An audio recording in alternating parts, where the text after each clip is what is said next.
各位老细精神，吃羊肉的季节又到了，但还会有很多朋友对制作的过程不太了解，就怕做好出来了还会带有羊膻味，所以很多朋友都选择了外卖或者在外面吃。其实并没有这么复杂，今天就来和大家做一个，选用的是黑山羊，表皮已经是烧过了，但是还要用清水冲洗，将它刮干净。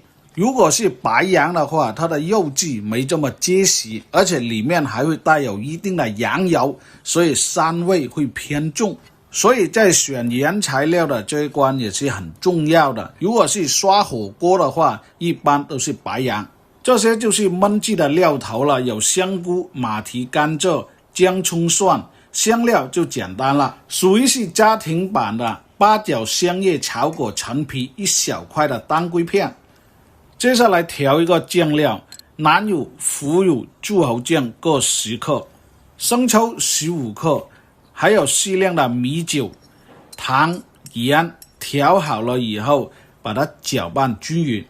这些酱料本身是带有一定咸味的，所以盐不需要加太多。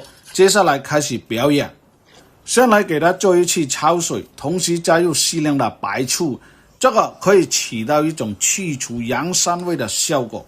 烧开煮具定型了，再把它捞出来，用清水来冲洗一遍。再次起锅，加入适量的冷油，把备好的料头放到锅里面炒至出香味。接着再把焯过水的羊肉放到锅里面一起同炒，火候不宜太大，中小火即可。炒至羊肉干身了以后，再把提前备好的其他香料和酱料放到里面一起煸炒出香味。如果是按照酒店里面的做法，是放到锅里面慢慢炒，整个过程不低半个小时。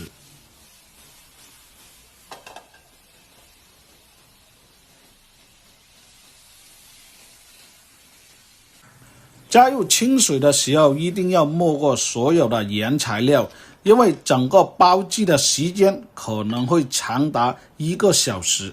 如果是赶时间的话，我们可以用高压锅来压，一般12分钟左右，但还是要看羊的老嫩来定。但是用砂锅慢火焖制的话，出来的口感软烂度会更好，而且它的香味会更浓郁。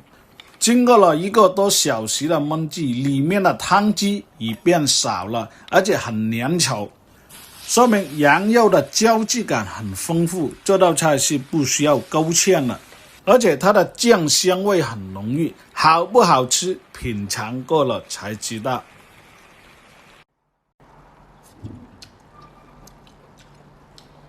现在这个季节就适合吃羊肉。